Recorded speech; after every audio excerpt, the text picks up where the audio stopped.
Book 7, Chapter 1. Dead now was that evil and shameful youth of mine, and I was passing into full manhood. As I increased in years, the worse was my vanity, for I could not conceive of any substance but the sort I could see with my own eyes. I no longer thought of thee, O God, by the analogy of a human body. Ever since I inclined my ear to philosophy, I had avoided this error, and the truth on this point I rejoice to find in the faith of our spiritual mother, thy Catholic Church. Yet I could not see how else to conceive thee, and I, a man, and such a man, sought to conceive thee, the sovereign and only true God.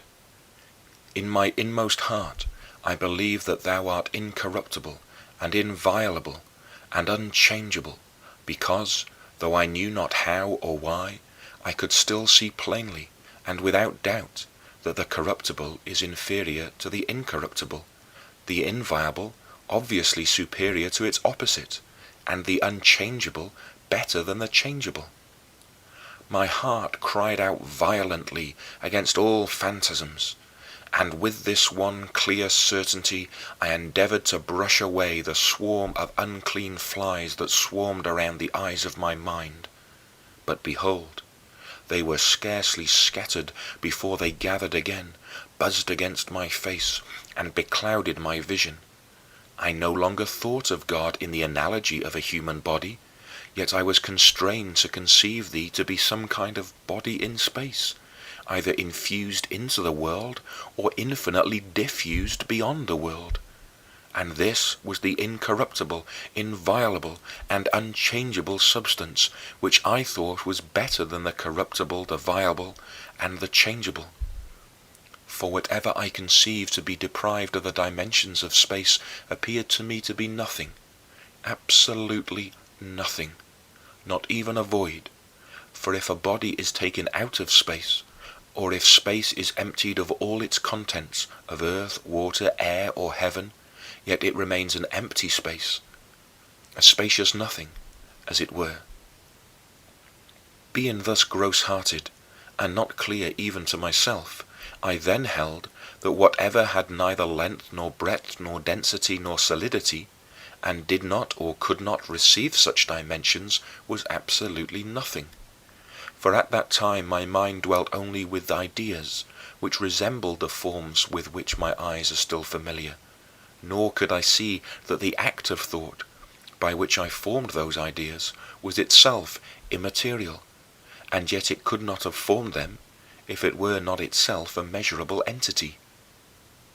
So also I thought about thee, O life of my life, as stretched out through infinite space, interpenetrating the whole mass of the world, reaching out beyond in all directions to immensity without end, so that the earth should have thee, the heaven have thee, all things have thee, and all of them be limited in thee, while thou art placed nowhere at all. As the body of the air above the earth does not bear the passage of the light of the sun, so that the light penetrates it, not by bursting nor dividing, but filling it entirely, so I imagined that the body of heaven and air and sea, and even of the earth, was all open to thee, and, in all its greatest parts as well as the smallest, was ready to receive thy presence by a secret inspiration, which, from within or without all, orders all things thou hast created. This was my conjecture, because I was unable to think of anything else. Yet it was untrue. For in this way a greater part of the earth would contain a greater part of thee, a smaller part, a smaller fraction of thee. All things would be full of thee in such a sense that there would be more of thee in an elephant than in a sparrow, because one is larger than the other and fills a larger space. And this would make the portions of thyself present in the several portions of the world in fragments, great to the great, small to the small. But thou art not such a one. But as yet thou hadst not enlightened my darkness.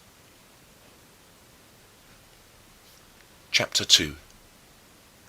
But it was not sufficient for me, O Lord, to be able to oppose those deceived deceivers and those dumb orators, dumb because thy word did not sound forth from them, to oppose them with the answer which, in the old Carthaginian days, Nebridius used to propound, shaking all of us who heard it.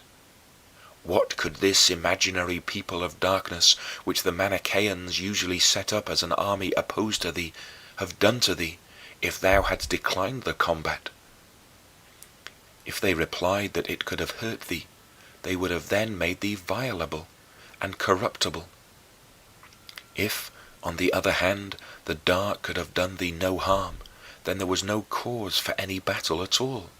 There was less cause for a battle in which a part of thee, one of thy members, a child of thy own substance, should be mixed up with opposing powers not of thy creation, and should be corrupted and deteriorated and changed by them from happiness into misery, so that it could not be delivered and cleansed without thy help.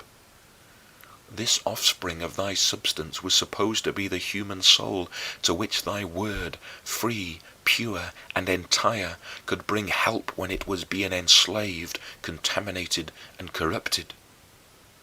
But on their hypothesis, that word was itself corruptible, because it is one and the same substance as the soul. And therefore, if they admitted that thy nature, whatsoever thou art, is incorruptible, then all these assertions of theirs are false and should be rejected with horror. But if thy substance is corruptible, then this is self-evidently false and should be abhorred at first utterance.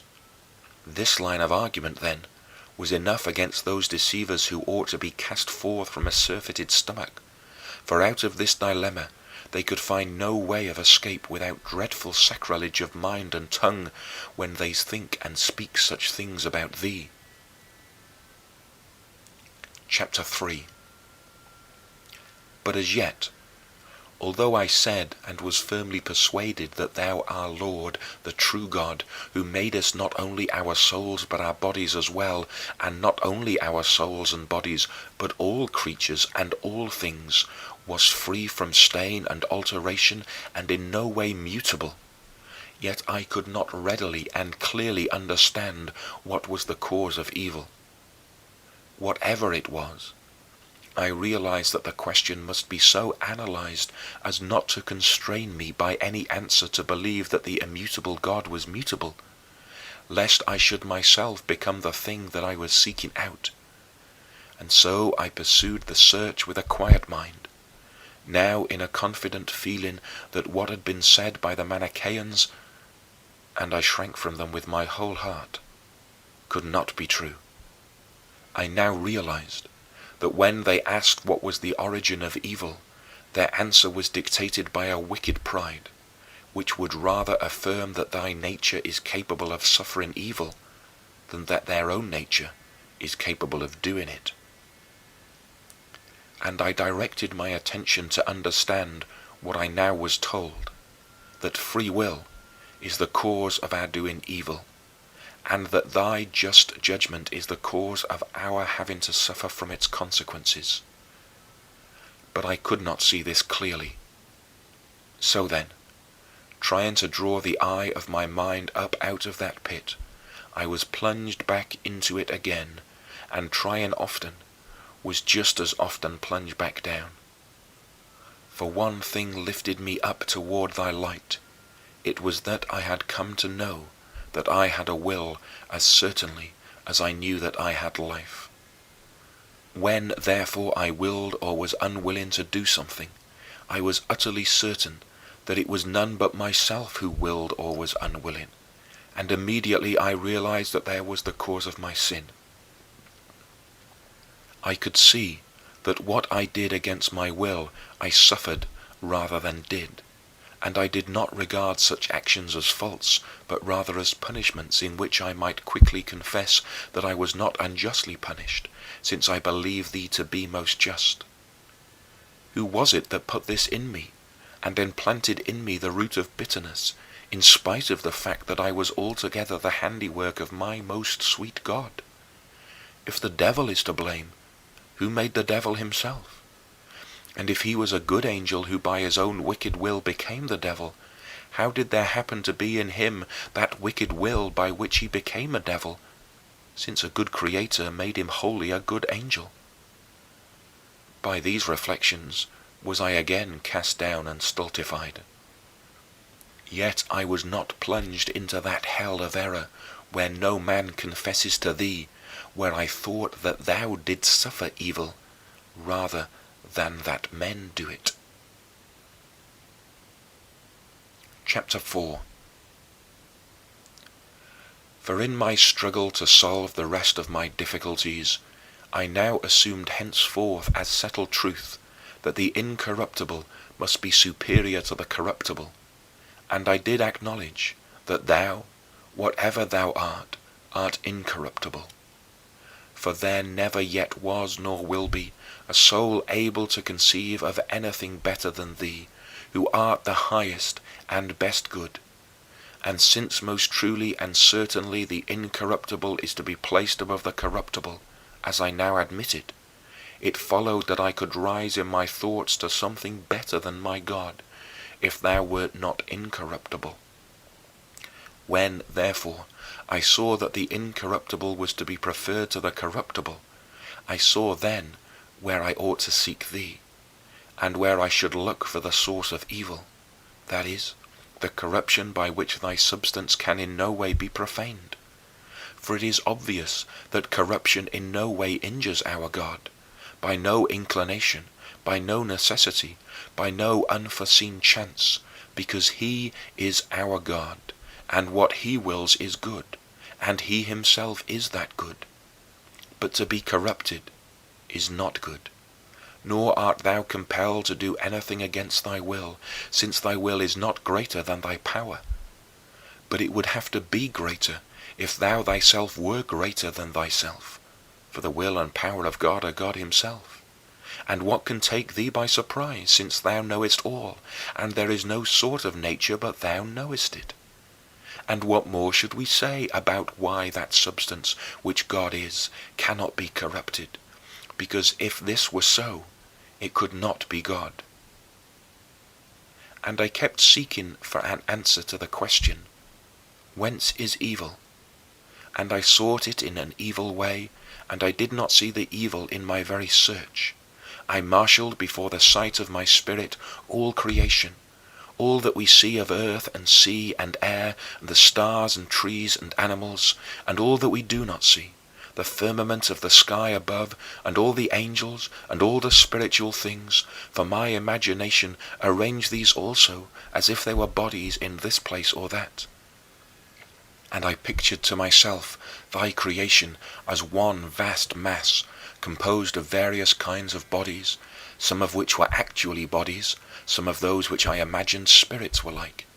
I pictured this mass as vast, of course, not in its full dimensions, for these I could not know, but as large as I could possibly think, still only finite on every side.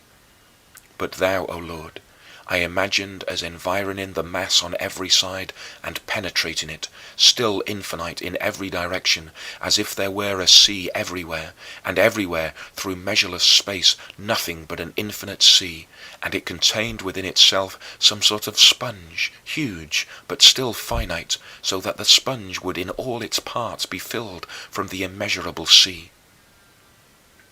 Thus I conceived thy creation itself to be finite, and filled by thee, the infinite. And I said, behold God, and behold what God hath created. God is good, yea, most mightily and incomparably better than all his works, but yet he who is good has created them good.